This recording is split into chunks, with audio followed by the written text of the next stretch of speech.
The pastor's complaint may not even be the basis of the affidavit for the search warrant. It could be something totally different. That's why this assumption that it's all the pastor. Now, I'm saying personally, I think it's likely the pastor's complaint started all this, and it could be a part of the bigger scheme, but there's absolutely no evidence that that pastor's complaint is the basis of the probable cause in the affidavit. The only way we'll know that is if we see it. And it gets said, because again, it could have been a family member, right? The pastor, and this is what I'm talking about. The pastor, right, could have been talking to a family member. And that family member could tell the pastor, hey, there's drugs, is this, is that in the house, right? The pastor then mandatory reports that. The police then go and speak to the person that the pastor says, this is the person told me. The police then goes and speaks to that person and says, hey, the pastor's, the pastor told me, I told the pastor this, yes, right? It could be a family member. And again, this is all just hypothetical. This is not what would happen. I'm just putting a hypothetical. So now the police, by speaking to the family member, then could get probable cause and say, hey, we have somebody who's inside the house who knows what's going on. Some people were saying it may be this woman's husband or whatever. But anyway, somebody who's in the house who knows what's going on has now given us, told us this and yet they were there, they saw it. So that gives us probable cause to go in. So the pastors, so the pastor could be tied in, but again, all that speculation.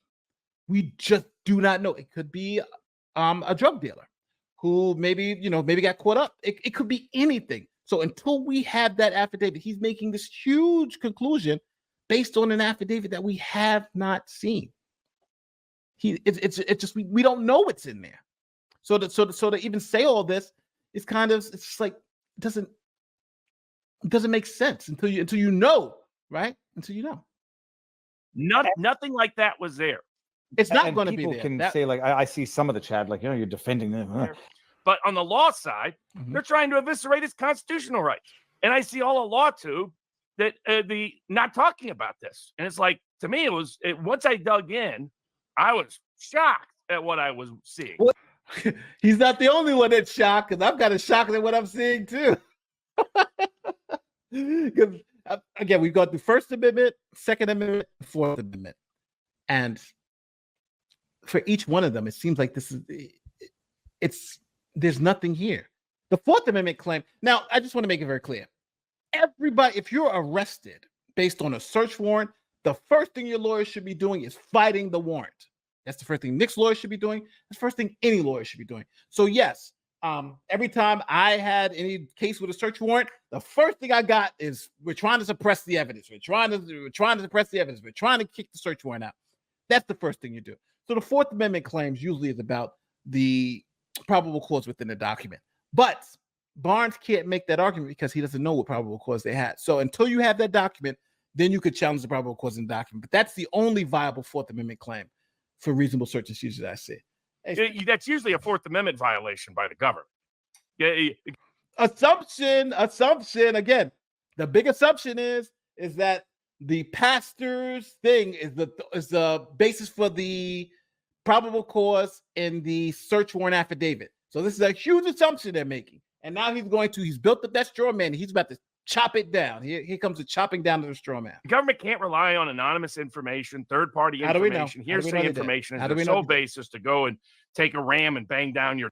How do we know any of that's the case? Have we seen the affidavit for the search warrant? No. So everything he's saying, we don't know, right? He's essentially saying, I don't know. We haven't seen the search warrant. You got to be discreet when you're executing search warrants, okay? Search warrants should be for exceptional cases, right? That's drug dealer cases. No.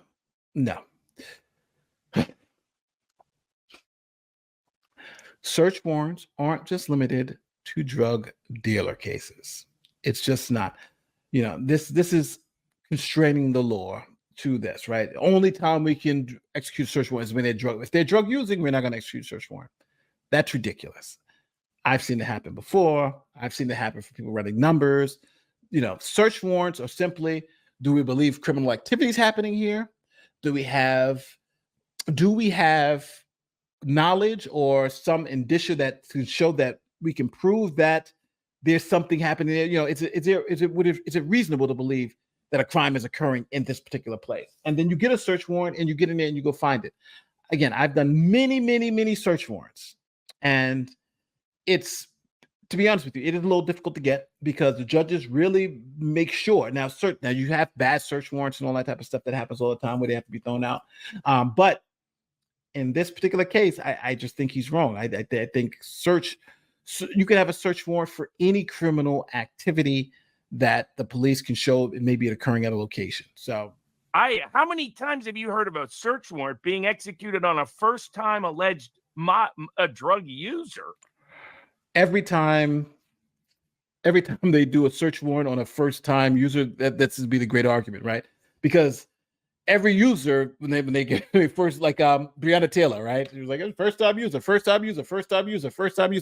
It's like, yeah, if you're in that world, one of the times that they execute a search warrant is going to be your first time.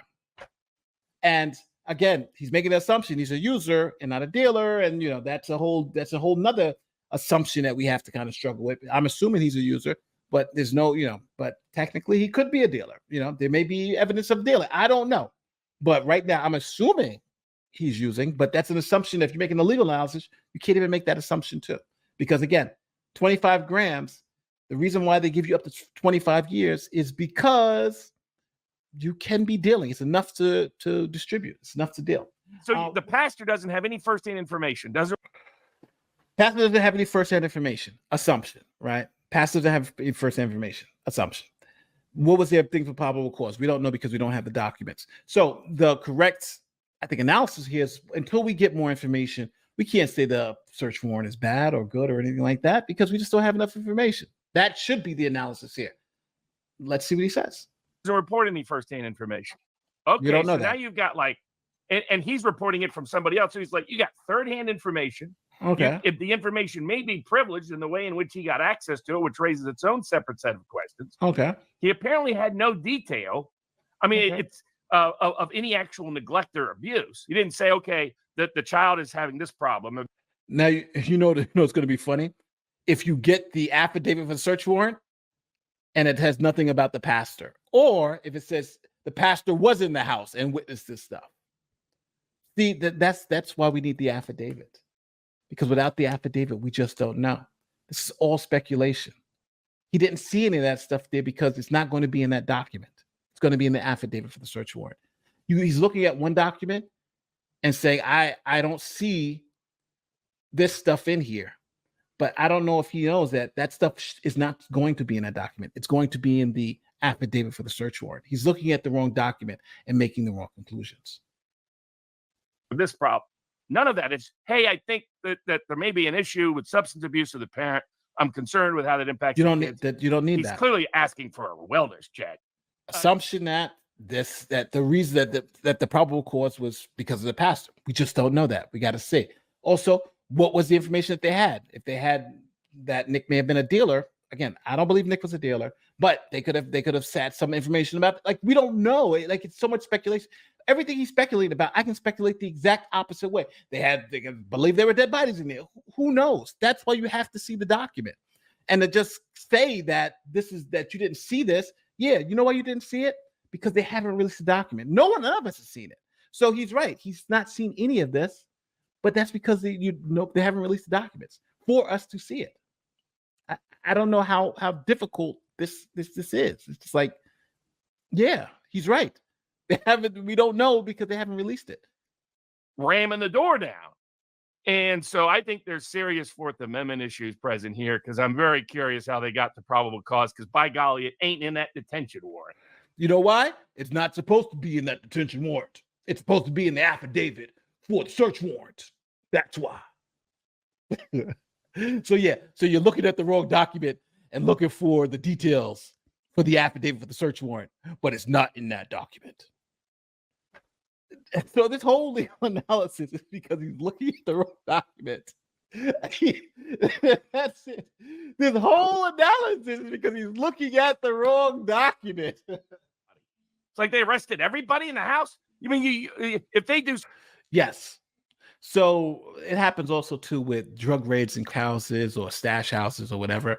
If you run them beside there, the police generally take everybody if there's drugs in the house, especially if there's in plain view, right? Because they're like everybody's in there. So, yeah, they arrest all the adults in the house, and if there's children, they charge the adults whose children those are. We're endangering the welfare of those children because there are drugs in there. So yes, they arrest everybody, and they sort it out later. Hey, a person can say, hey, I just walked through the door 5 minutes ago and you guys are arresting me. Then they'll say, okay, we made a mistake and arrested you, but we have probable cause to arrest you because you're in a house full of drugs. So yeah, they arrest all the adults in the house.